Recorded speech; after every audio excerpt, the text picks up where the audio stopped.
Kakadosh Boker or Bekiim Bahalacha 4, day 3. This still we're in the preface of Siman 25, Siman Kafei. So this is still in the introduction of Siman Kafei. Today we're going to speak about the greatness of the mitzvah and the reward of the mitzvah. There's going to be, obviously, this is going to be split up because there's going to be a lot of this. But this is, we're going to do it in 2 days. So we're going to start. Midrash Tefillin. So Midrash Tefillin comes and it says, Rabbi Eliezer Omer, Rabbi Eliezer comes and he says, the nation of Israel petitioned to HaKadosh Baruch Hu saying, Ribono Shel Olam, we would like to spend the entire day and night engaged in Torah study, but our time is not our own. Meaning, we want to learn the entire day, but we can't. So what are we going to do? So he says, fulfill the mitzvah of Tefillin. Right? If you're going to be Mekayim the mitzvah of the Tefillin, I'm going to consider that you spent the entire day and night time learning. Rabbi Yochanan commented, right? The Pasuk says, so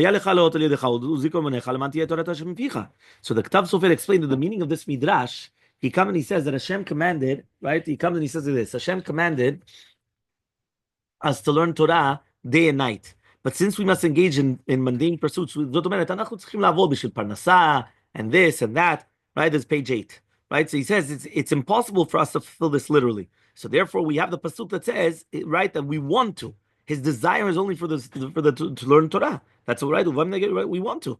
This means that as long as a person's desires, right, is to study Torah constantly, that although one cannot do so because he's busy learning the parnasah and everything, he's busy earning his parnasah, HaKadosh Baruch Hu still makes it as if that he's learning Torah day and night time. So Zot Omeret, Davar Echad, Etzem Zeh, the fact that a person comes and he puts on Tefillin, it's as if that he's learning Torah Yomam V'Layla. Okay, that's going to be number 1. Number 2, allegiance to the kingdom of heaven. What does that mean? The Gemara Masechet Berachot comes and he says, Rabbi Yochanan Omer, if someone wishes to declare his total allegiance to Yaakov, what should he do? He should relieve himself. He goes to the washroom, washes his hands, puts on tefillin, says Kriyat Shema, he prays. That is allegiance to HaKadosh Baruch Hu. So when a person comes, it's like showing your allegiance. You understand? It's showing that you're connected to Hashem. Okay? Yeah. What do you mean even? 9. Number 3. The Gemara also there says, Rabbi Bar Abba said the name of Yochanan. Anyone who relieves himself, washes his hand, puts on tefillin, says Shema, and prays, is the guard of the Torah as if he had built an altar and offered sacrifice. What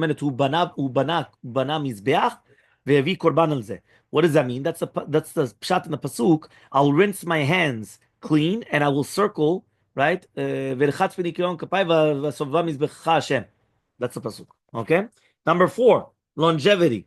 What does that mean? The Gemara Masechet Menachot, right? Mem Daled Amud Aleph says, the Shakish says, anyone who puts on tefillin will live long. So the minute tata sam tefillin, chayim arukim. Right? So he says in the pasuk, "V'Hashem alehem yichyu," right? Meaning that when Hashem's name is placed on you, so therefore they're going to live. Right? V'Hashem alehem. If Hashem is on them, yichyu, they will live. So he says the Rambam also wrote, anyone who regularly puts on the mitzvah tefillin will be granted long life. As the pasuk says, God is on them; they will live. The tshuva me'ava comes and he does from these words that this reward is promised to those who wear tefillin for a considerably long time each day, but not for someone who to don them and then takes them off for a minute later.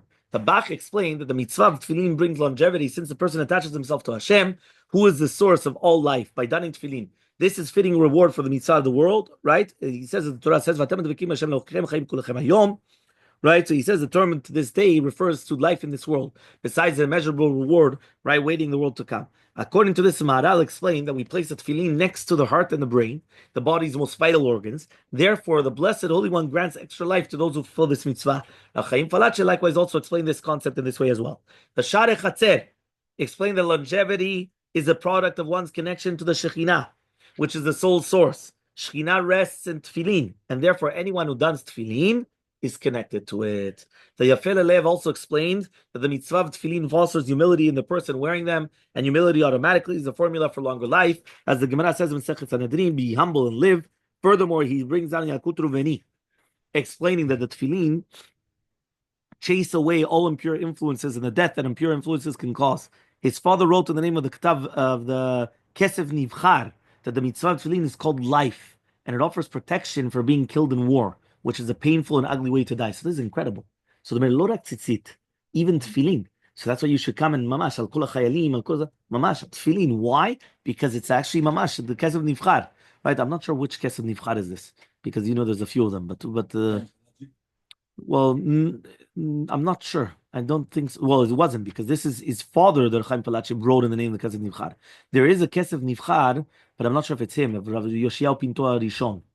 but that's a sefer on like Parashat Shavua, right? So I'm not sure exactly which one it is, but whatever. But there's a few of them. There's another Kesed Nivchad as well. There's a few of the Kesed Nivchads. Fine. So, but anyway, but here it's saying anyway that a person's going to have long life, plus it's going to protect the person from dying in war. Number 5, protecting from sin. The Talmud, the Gemara Masechet Menachot comes and it says, Rabbi Eliezer ben Yaakov says, anyone who puts on tefillin on his head and his arm, tzitzit on his garment and on his doorway is guaranteed not to sin. So to merit, it's ki'ilu segula that a person shouldn't do an avera. Why? When you have a chut, when you have a string which is made out of 3-fold, it's much more difficult for it to break. If it's a single fold, it can break easily. Once it's 3, that's what we have Avram Yitzchav Yaakov, right? We always do 3. So here it says, here you have 3. Why? You have the tefillin, the tzitzit, and mezuzah. The Rambam explained this concept in the Bahalacha as follows. Each of these items remind the person to fulfill the will of Hashem, and they're like angels, they're like agents who save him from sinning, as we see in the Psuk. Rav Chaim Mashronetz, right, he comes and he says, in the Talmud's teaching of the verse, he says, that everyone's going to see the name of Hashem is on you and then they're going to fear you. He's talking about tefillin shel rosh. That is because the non-Jews see the Jews wearing the tefillin in their heads and then they get awe. And therefore, the words of the Gemara read literally, this refers to tefillin shel rosh instead of the expected term, the tefillin on the head. It says this refers to the tefillin in the head. זה לא כתוב אלו תפילין על הראש. אלו התפילין שבראש. What does that mean? That it's not just enough to wear tefillin. The main thing is to internalize the concept that the tefillin represent and keeping in mind those concepts. If someone ignores these concepts, just having tefillin on his head is a klum. So our obligation is to maintain that Hashem is always on our mind. Hevanten. So to mean, look at tuv, it's not just written you have to wear something. זה כאילו שאתה אומר לבן אדם, מה אתה שם? אני שם איזה משהו, פתק, נייר על הראש שלי. למה יש לך נייר על הראש שלך? לא, הנייר על הראש שלי זה סתם, זה בשביל, לא יודע מה. אתה צריך להבין מה זה תפילין. You have to understand what it is. Meaning, when you just put a keep on the head, keep is not just stam. You have to understand, internalize it. It's not just internalize. Hashem's with you everywhere where you're going. Okay? Number 6, world to come. Shimush Rabbah, cited Rabbah as saying, whoever does tefillin, wraps himself in the seat, and says Shema and prays, is guaranteed to be a minute to the world to come. Protection from Gehinam. The Shimush Rabbah added that Rabbi gave his word to such a person cannot be affected by the fires of Gehinam. Okay, so again, he gets Olam Haba, and he gets protection in the fires of Gehinam. Number 8, Hashem pardons one's sins. Shimush Rabbah added that Rav Papa gave the word that such a person will granted pardon. He gets forgiven for his sins. Number 9, he's greater than prayer. Finally, Shimush Rabbah, as Rabbi Yochanan said, the mitzvah tefillin is even better than praying, since Hashem instituted the mitzvah tefillin, while prayers was chachamim. So imagine, praying is a chachamim, right? Here, it's doraita as the tefillin. Again, you get into machloket, Rambam, Ramban, as a one tefillah, no one, again, but, just stam. Okay, number 10, tipping the heaven scales. The tshuvot of the Geonim come and teach us, the chachamim tell us, that if someone's merits are equal, so bוא נגיד benoni, chetzi, half of averot, half of mitzvot, mamash equal. When he puts on tefillin, it's going to push him to the good steel. As it says, right? So this is a pshat that it's going to be in your mouth. So that's what it means, that it's not going to be an equal in the status of the tefillin. The entire Torah is embodied in this mitzvah. Everything's included in the tefillin. So because of that, it's going to tip the scales. Number 11, fostering humility. It gives anava and yirat shamayim. So the Rambam says that the kedusha of the tefillin is sublime. He says as long as one's wearing tefillin, he will be humble and possess fear of Hashem. He will not be drawn to games or idle conversation, nor will his thoughts wander to sin. His heart will be directed to truth and justice. Therefore, one should attempt to wear tefillin all day long, for that is the intent of the mitzvah. Our sages testified that Rav, the disciple of Rabbeinu HaKadosh, was never seen, right? Even for a matter of seconds, not wearing tefillin. So he always had tefillin on. Rav always had tefillin, Rabbeinu HaKadosh, right? This is Rav testifying about Rabbeinu HaKadosh. Okay? Atoning for sins. The Kavachim Falache wrote, yeah, and by the way, yeah, this is Moshe Rabba. Look on the top one over there. Amoraim. מה כתוב?